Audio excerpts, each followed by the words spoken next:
All right, now Tommy and I are in outer space.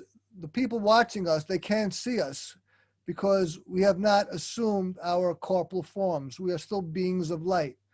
But on the count of three, we will materialize. Three, two, one. Now the Wow. people on YouTube can see us. Those listening on Buzzsprout, we have just assumed Right. our humanly bodies. People can see us. Which is a little, we just actually did a 2 cent special effect. Tommy, move your fingers like me. It's hard to get back in this body. Uh, it's great to be back. Where's this podcast number 7? Number 7. Lucky 7. By the way, I have the Saturn V rocket coming up, Tommy. Yep. It's ascending into the Earth's atmosphere. Yeah. By the way, this is not a phallic thing here, Tommy. This is just a Saturn V rocket. Okay. And I really liked how I used it as a teaching metaphor between the combination of the ego and the soul, and how the ego is necessary for the beginning part of the journey. That was very spontaneous, man. So I really like that. I'm going to be using that continuously in the future. But since I did that and I have it in my hand, I'm going to pretend now that we are like deities in outer space, and the Saturn V rocket is going by me to the moon. And it ascends further into the stratosphere, and it disappears. Each part of the rocket disappears, and the ego dissolves until finally it's gone. I was just doing the Apollo space mission, but Tommy was talking about the ego disintegrating. Very cool. That's great, man. I love that. There's a lot of metaphors with space travel and the human condition. So I'm glad to be back very much. We have our first question from a viewer, a very cool guy Khan from the UK. He's an artist. I'm friends with him on Facebook, and he's a fantastic, talented artist. Great question. And he made a question over on YouTube. So, Tommy, why don't you read the question? I don't have it in front of me. Here, I got to pull it up. Do you have it? Yeah, I've got it. Okay. Okay. Where is it? Okay. This is what his page is, Mosaic Manchester, because he's an artist. Shout outs. Shout out to our man Khan. And he said on the previous podcast, he left it because we talked about his question was relative, it was pertinent to the content, but it's also an ongoing thing. And anyway, here's the question. He said, can Zen work in politics, especially within the presidential election, where people become more awakened? The fact is, the U.S. presidential elections will impact the world institutions, governmental, financial. So spiritual transformation within the presidential election will likely impact everyone. Well, that's an excellent question, Khan, and I congratulate you on that question. That is a very poignant question. And Tommy, you want to hit that first, or you give it to me? Sure, you go ahead. Okay, well, I think you take it. I think that Zen from our politicians will be very elusive. I think you need someone like Gandhi, who is a rare politician, to have something like Zen. And politics seem to be dirtier than ever. I don't know if that really is true, but I think it's true.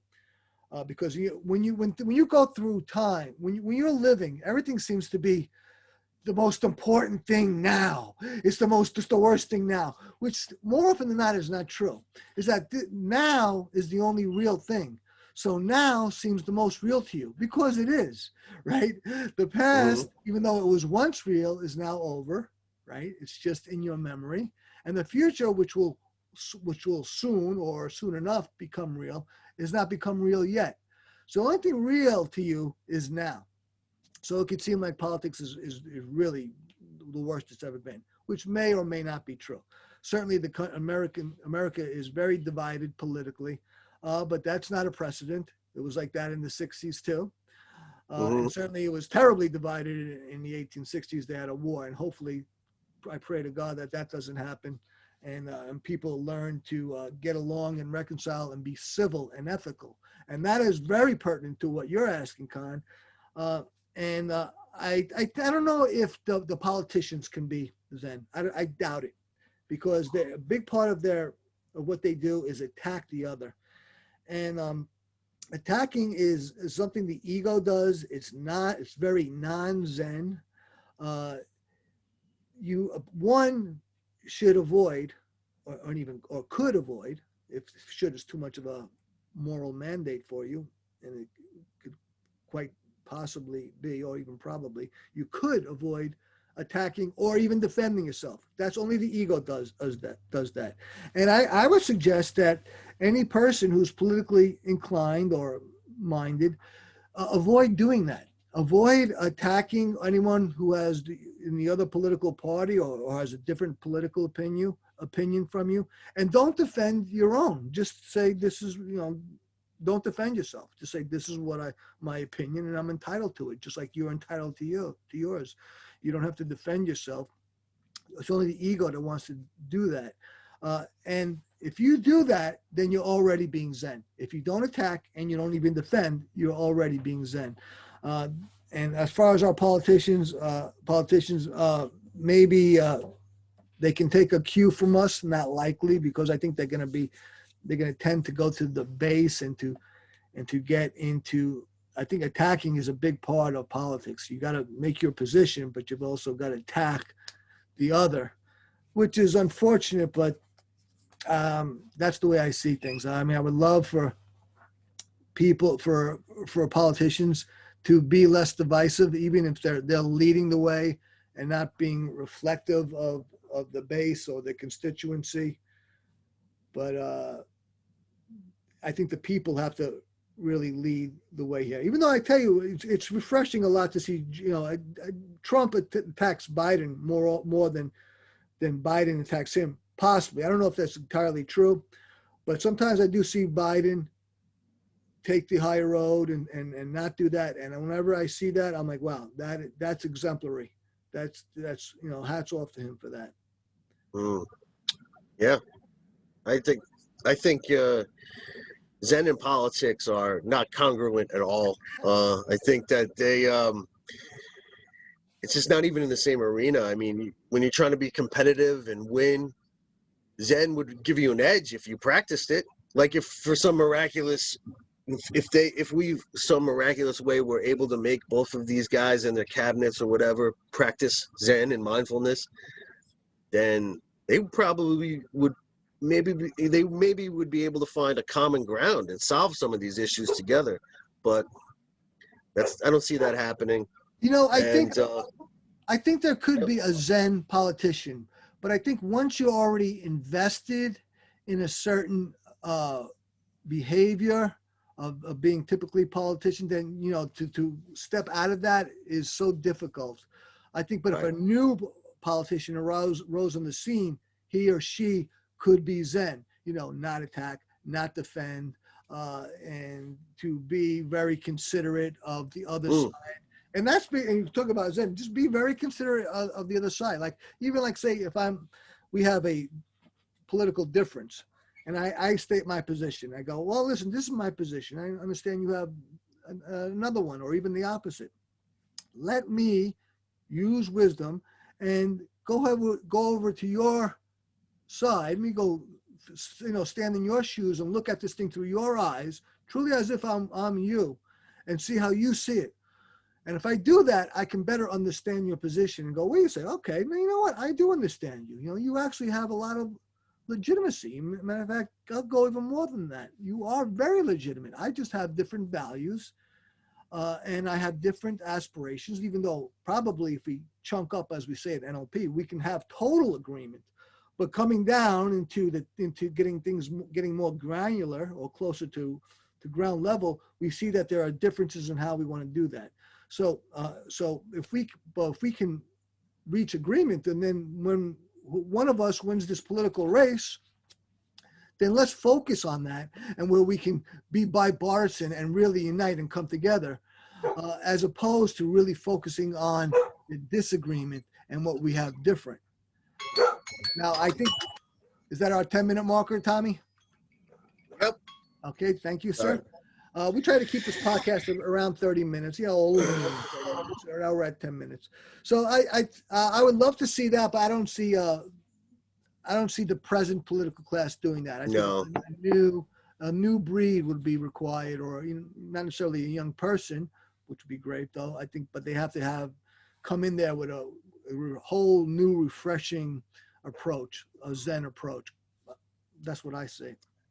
I think the only way that Zen and politics can work together is when how you personally, as a voter or an American, can view this election and the way that this unfolds, and how you react to it. That's the only way Zen is going to play a role, is in your attitude and in your reactions to this election, if it works in your favor or against you. So that's Absolutely. one other angle. If you are interested in Zen, then you must be Zen. Okay. If you want to see Zen in someone else, then you must be it. Must be it. Yeah. You must be it. You have to go first, as we say in NLP, neuro-linguistic programming. When we want to persuade somebody or help them, you got to go first. If you want a person to feel happy first. If you want to, you got to be congruent. You got to be the thing. Same thing with Zen, as I said already. You got to be the change that you want to see in the world. Be it now. If you take a hypocritical stance, if you if you say that there's a standard that you want met, that you're having for the other person, but you're not living it, it ain't gonna work. Yeah. You're just a hypocrite, and a hypocrite is someone who is easily dismissed because you lack credibility. That's why they throw around that word a lot in politics, because it's dismissing, and a person really needs to, if a person is going to have a standard, they must keep that standard for themselves. So good stuff. Excellent topic. Yeah. Thanks, Khan, for the question. Really appreciate it. Great. And by the way, I wrote a couple of notes for myself to, I like any adult should do, they should exercise, and I strive to exercise. I also strive to keep my martial arts training, practice Jeet Kune Do, and I haven't been going to my school, because of COVID-19. They've resumed, and I haven't went because I'm not overly concerned about me getting the virus. Quite frankly, I think I've had it already in January and February when I was very sick for 3 weeks, and my doctor thinks I probably had it too then. But I'm concerned about getting it and infecting my mother or stepfather with it, who are old. They're in their early 80s, and they're the vulnerable demographic. So that's why I don't go. I don't want to risk getting it that way. So but yet I still want to practice my martial arts. And although I haven't been, I've been pretty decent with the physical training. But I want to resume my martial arts. It's been about 4 weeks since I've done it. So I wrote a message to myself, and that is on this little paper, which I'm gonna keep on my desk or somewhere that I can see it and repeat it as a mantra. And it says, if I don't go to martial arts training, then I must do it myself and physically train. So and that has a parallel to our previous point, is that you have to go first. Yeah, martial arts is great, and it's great to have the school, but if I'm not at the school, then I got to do it myself. So just like the kids today going to school. They can't make it there; they're getting homeschooled. Yeah, but I've got to do this myself though. So I've just resumed my physical training because my self-discipline was off for about a week and a half. And I'm back on that, and same thing, the way I'm doing physical training, I must also do martial arts training. That's for me, because that's what I want to do. That's what I commit to doing, but I have to do it, and the way to do that is through self-discipline. Self-discipline is really the gateway, is the portal to anything. And it seemed like that's the one thing you don't want to do, because we have to go through all those feelings that, of discomfort breaking old habits, breaking old patterns, but that really is the only way. Now, there's all sorts of things that can help us and aid us, resources, peripheral things, but ultimately, you've got to go through the feelings and you've got to make the effort. And that's for me and for everyone else. And then another note I wrote for myself today, Tommy, you might like this. And it's let every dislike be my motivation to push myself. Now, I've seen things around me that I don't like, right? Things about way I'm living, how I'm living, whatever my situation that I dislike. And I want, and I have my goals of whatever. So so instead of dwelling on the dislike of any of these things, I'm like, yes, I dislike that. Great, that's my motivation to work harder, to push myself. Yeah. So thank you, thing I don't like. Thank you, because I could use all this motivation.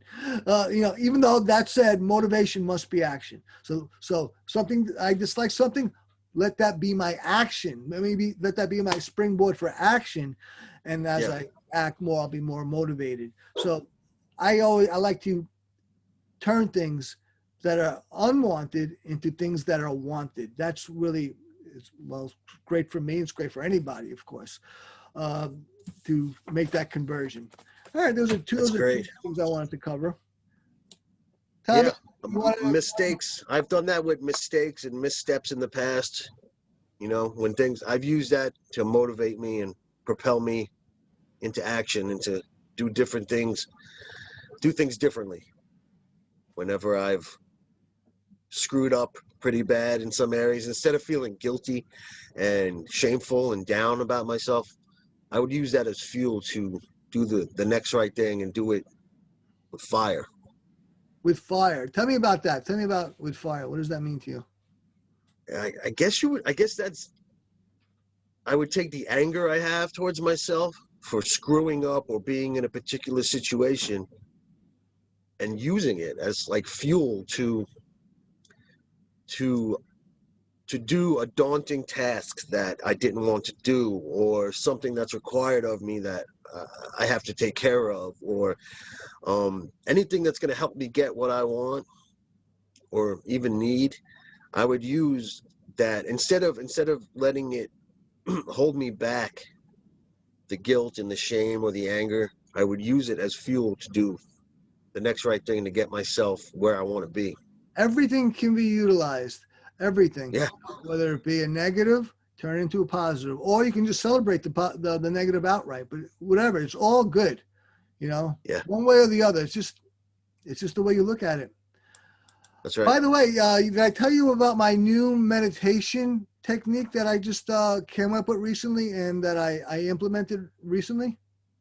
You told me it was yesterday. Yeah. So, I strive to meditate, and oftentimes I have a struggle with it.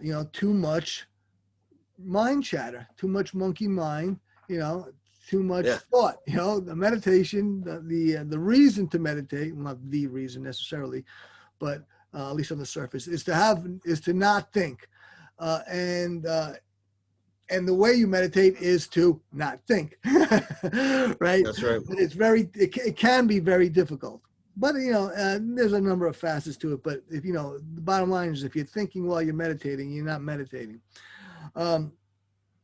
So what came to me, just the other day, that there's a method I can try. I can try this new idea, which is that my mind wants to think other thoughts. Usually, well, they're usually the past or the future. All right. Rarely is it the present. I mean, if something in the present, then I just note it and I can aid it in my meditating. But usually it's the past or future. It doesn't even matter. But the mind doesn't want to shut up. It just wants to think these thoughts, right? And then, of course, I strive to focus on my breath, which is the basic way to meditate. And still, oftentimes I struggle and have a difficult time with it. So it occurred to me that, okay, well, if this is what the mind wants to do, maybe I should let it do it. Maybe I should give the mind what it wants, which is to think, have these thoughts. So I said, instead of depriving the mind, all right, let me tell the mind, right, and treat myself almost as if I'm two entities. Uh, let me tell the mind that it's going to have what it wants, which is to think. But it has to give me what I want now, which is to not think, right? Which is to meditate. So it's like mind. We 20 got two minutes. more. We're at 20 minutes. Thank you, Tom. Mm. Mind, Mhm. you can have the thought. You can have the thoughts, but now I want you to have non-thought, and you'll be rewarded. You'll be rewarded with non-thought, with your thoughts after. Okay, give me the cooperation now. So I come up with this new technique or experiment, really, because I'm still trying it out, and I'm getting good results, which I call meditation contemplation, where I meditate for a period of time, whatever it is the amount is 1 minute, 5 minutes, 10 minutes. I've only done 10 minutes so far. And then, I meditate and I strive to non-think, which is to say, I focus on my thoughts, okay? Because you don't want to push anything in meditation. You got to let thoughts die a natural death. You got to, there can't be resistance. What you resist persists. It has to be natural and flowing. Feminine, as we talked about in the previous podcast, right?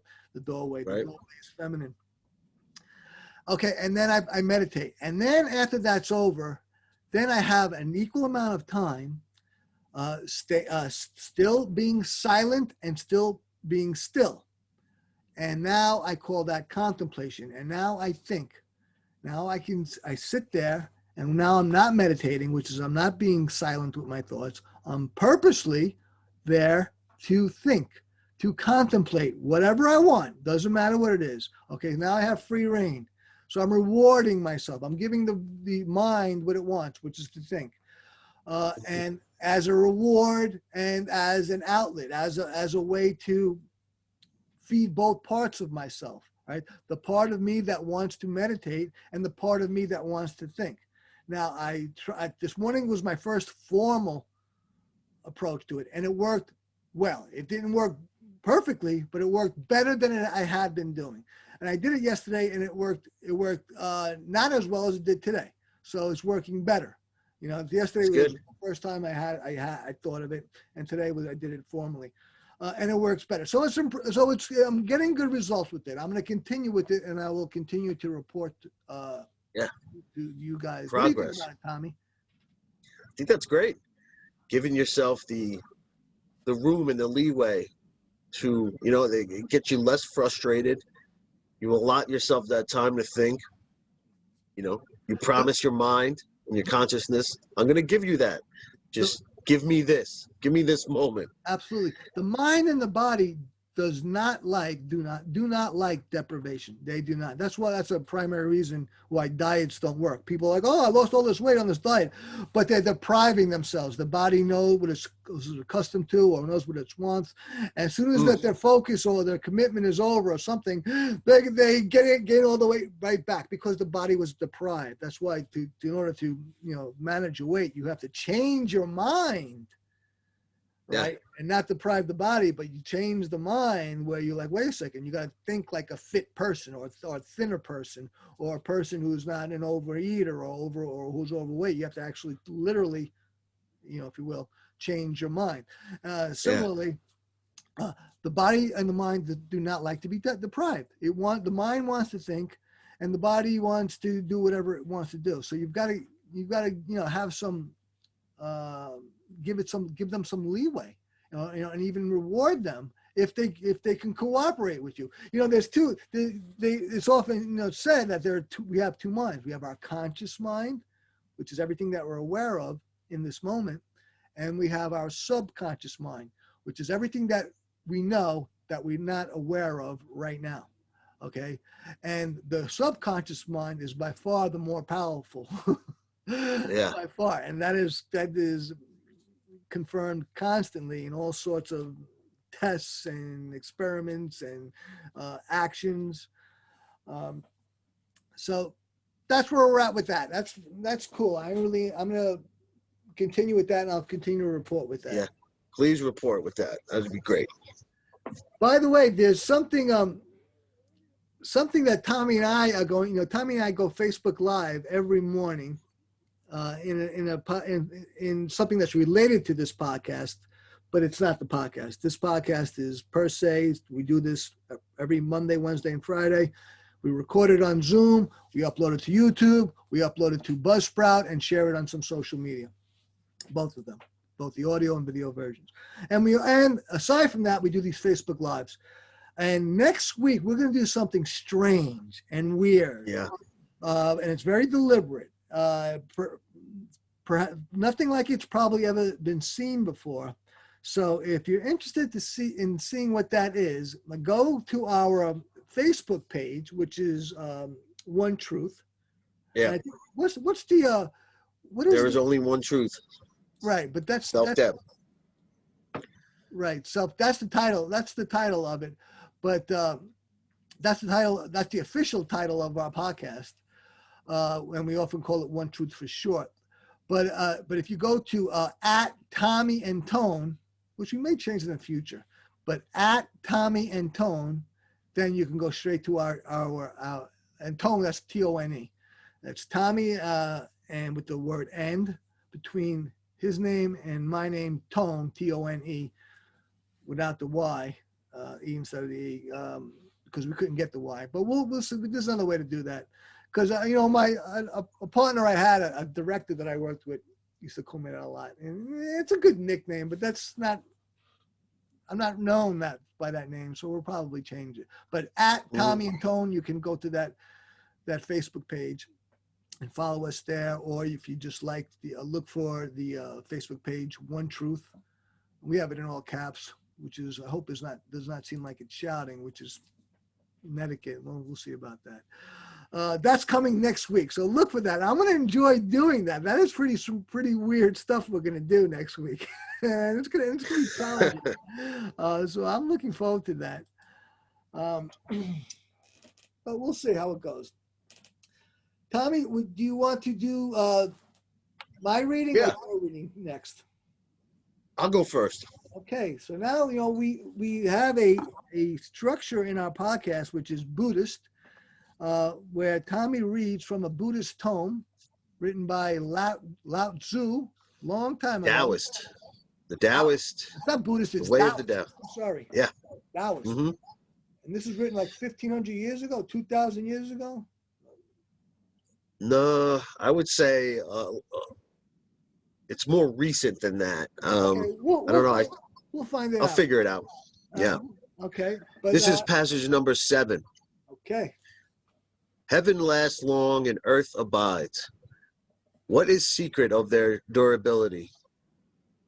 Is it not because they do not live for themselves that they can live so long? Therefore, the sage wants to remain behind, but finds himself at the head of others. Reckons himself out, but finds himself safe and secure. It is not because he is selfless that his self is realized. Wow. Okay, so that's pretty far out. Yeah, very far out. Shall we? Listen, I'm going to read it. Read it again. I'm going to read it. I'm going to read a different translation of it from Okay, there you go. Sure. a search engine. Heaven is eternal and earth is lasting. How can they be eternal and lasting? Because they do not live for themselves.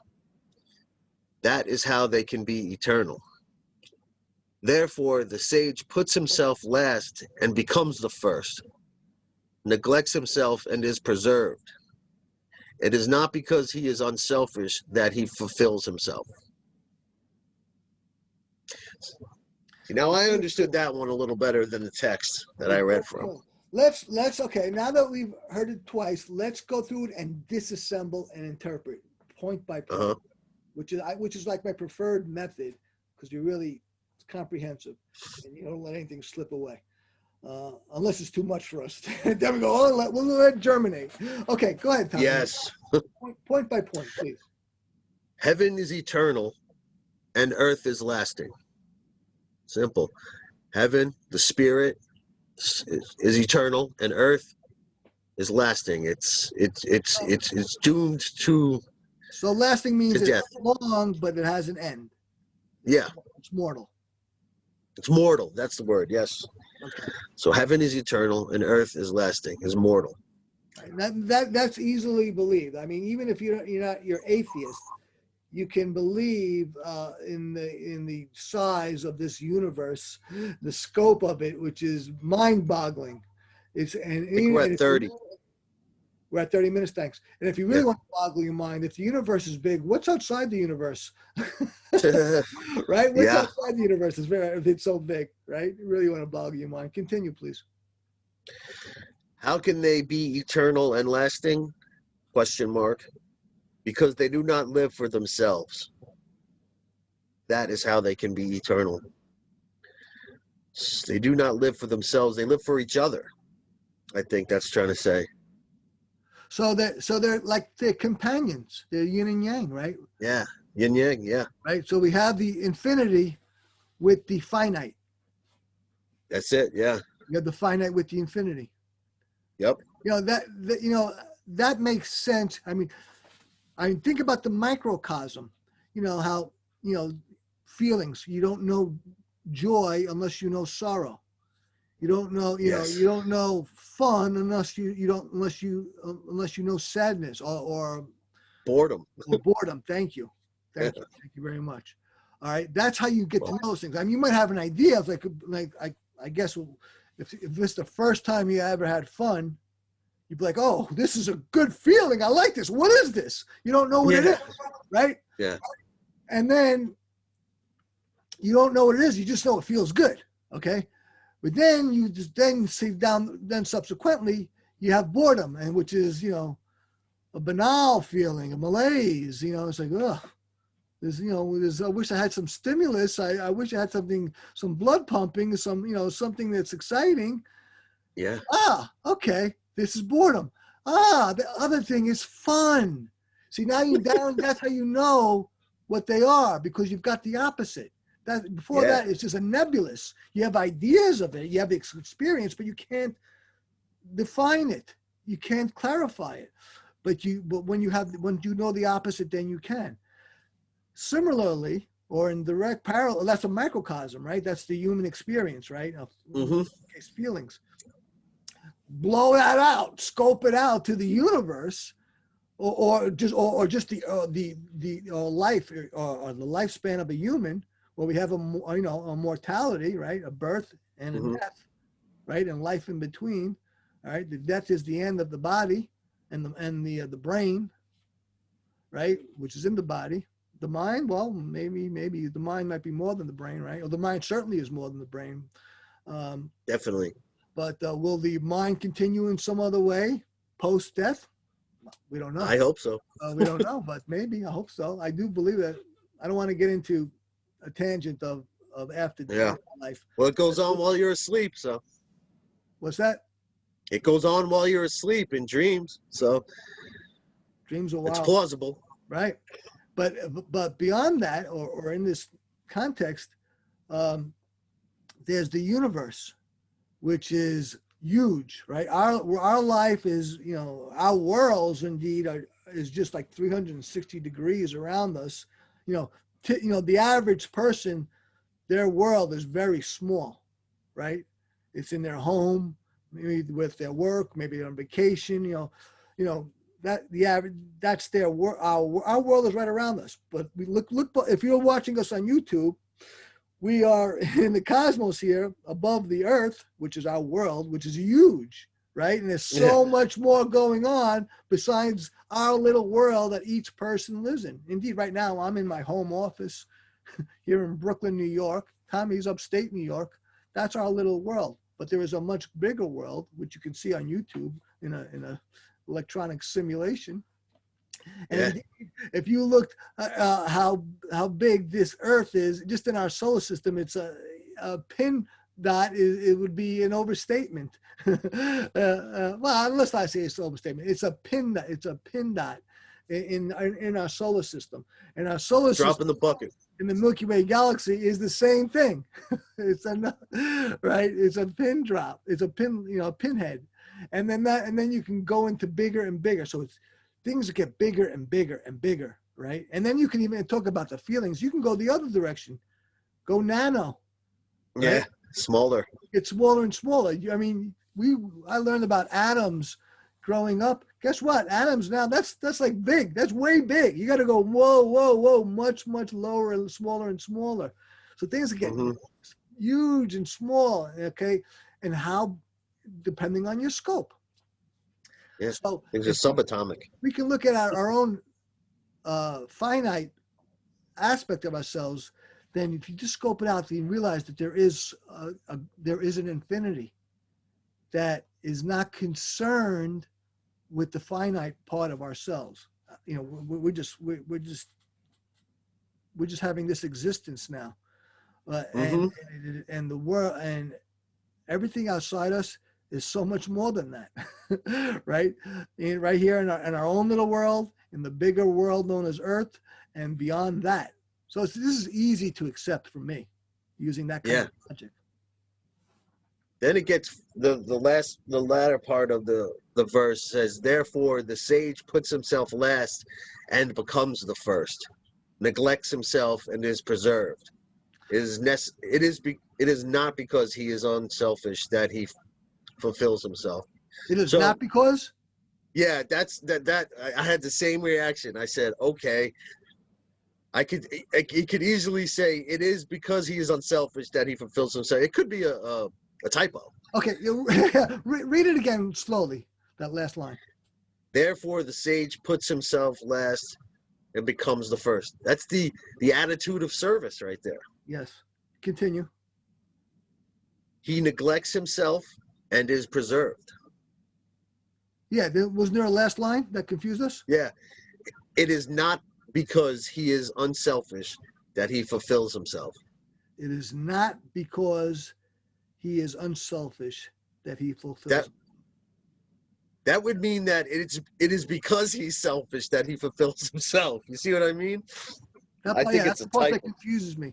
Well, I tell you, it reminds me. Even though I'm really a Zen practitioner, to be quite frank. Even though I'm not like, I don't have any saffrons or anything like that.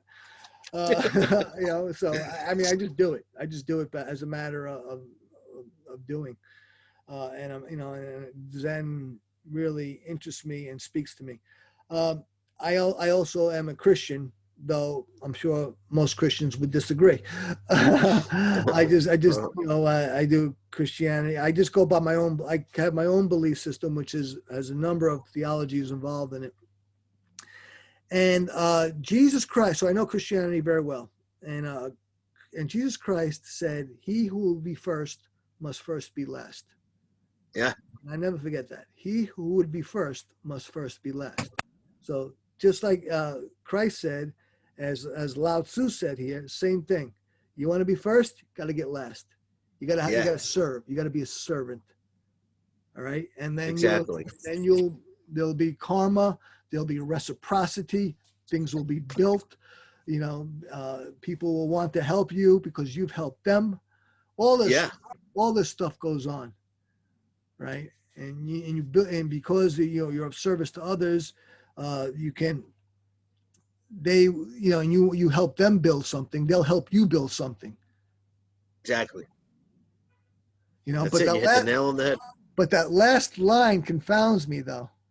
Yeah, because it's got that double negative too. Yeah, double negative. I kind of trance out with double negative. I'm very simple. I'm very simple-minded.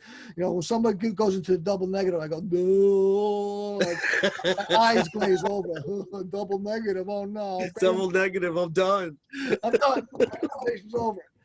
You want to give one last shot at it, or shall we just let it germinate and move on? Yeah. I mean, it is not because he is unselfish that he fulfills himself. Well, maybe that's just my cat just said something over there. That's just recognition that the sage is a human, and allow him or her to be human with all their humanity. That's not to take away from their legitimacy or credibility. Okay. Maybe we'll leave it at that. We'll leave it at that. We'll Let leave it it at germinate.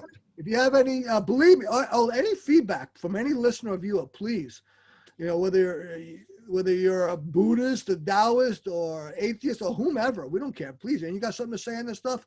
I dare you to say it. Please help us. Great stuff. Okay, now it's my corner. That was Tommy's corner. It's now my corner. Let's do it. Okay, achieve your dreams. I have the old obsolete calendar, but with timeless knowledge. And I picked today's passage, which has a runner running on a dune. Very cool. And it's from George Moore. The quote is, "The difficulty in life is choice." Ooh, yeah. Yeah. But we have to make definitely.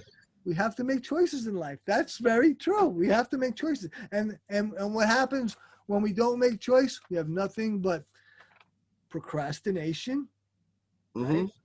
right? And frustration, right? And even depression, Yeah.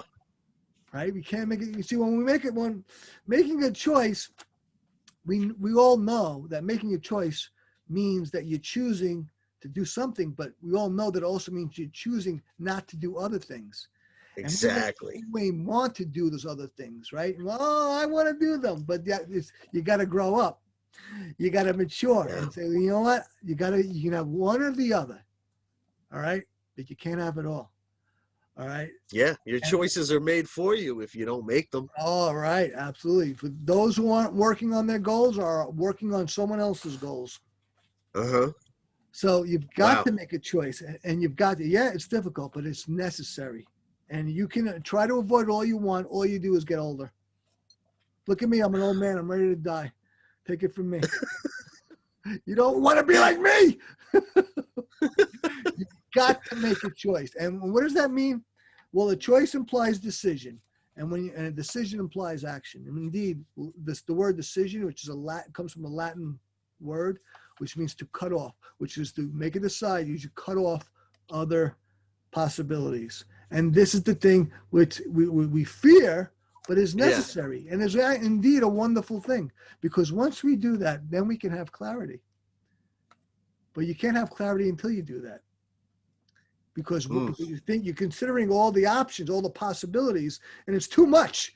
It's too much. But once we make a choice, we can sweep all the other things aside and focus on what we've chosen and what we decided. And things become clearer. And you know how they become clearer? Because we take further steps.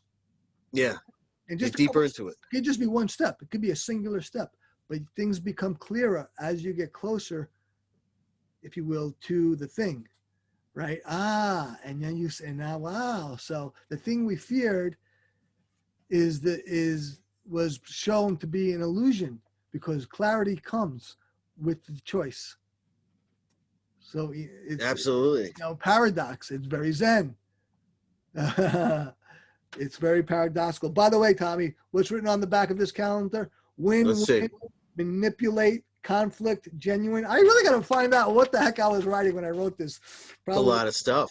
I don't know when I did it, but it was sometime in the past. So to good manipulate stuff. to win-win. Tommy, you got anything more to say on this quote by George Moore? Oh man, it's just the first thing I thought about when you read it was the supermarket, and how today there's way too many choices. It was so much easier back when the choices were limited. Right.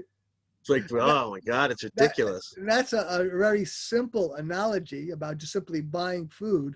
But about to the important ones about being successful in life, we must make choices. We must. Yeah. That is the essential starting place. Well, it's actually, the starting place is desire. But the next place, still in the starting area, is the choice. We must make the choice. Mm-hmm. Still just the starting place. Because after that, then comes the action. And the action is step 2, step 3. Great stuff. Anything else, Tommy? Nope, that's it. Should I burn it into our psyches?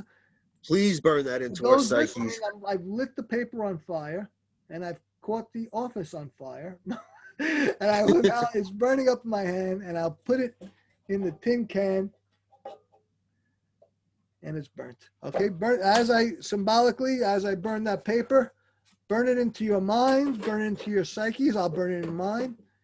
And our choice is made. Tommy and I are making a podcast, and we are committed. I'm committed to this podcast. What about you, Tommy? I'm committed to it. We're not going to give up until we have 10 million listeners and subscribers. Okay. Yep. Right? I mean, I think we got 10 subscribers on YouTube. I don't know how many Nine. on the Buzzsprout. But we don't nothing about this stuff. I mean, know little. I love podcasts, but being a podcaster is a whole other thing. You got to learn a whole bunch of new stuff, and that's where we're at. And it's awesome. Tommy, I think it was another wonderful podcast. I agree. I think this was a good one. I thank you. And I encourage our listeners and viewers to comment or ask questions, and we can have more dialogue. Yes. Please Subscribe. And subscribe it and share it. Please share it. And if you got any questions, ask questions, and we'll get to it. Just like today, we answered Khan's question. And by the way, Thanks, I said I have some kind of Buddhist bowl. That we got. I wasn't able to find it yet, but I did find this bell. Okay? So I have a bell. Those who are only listening, I'm holding a bell, a really cool bell in my hand. That's awesome. The kind of bell that lays on a surface, and I will ring it, and that will mark the end. There we go. Tommy, I thank you for a wonderful podcast. It's truly a joy doing this with you. Thank you, sir. And here we go. Love it.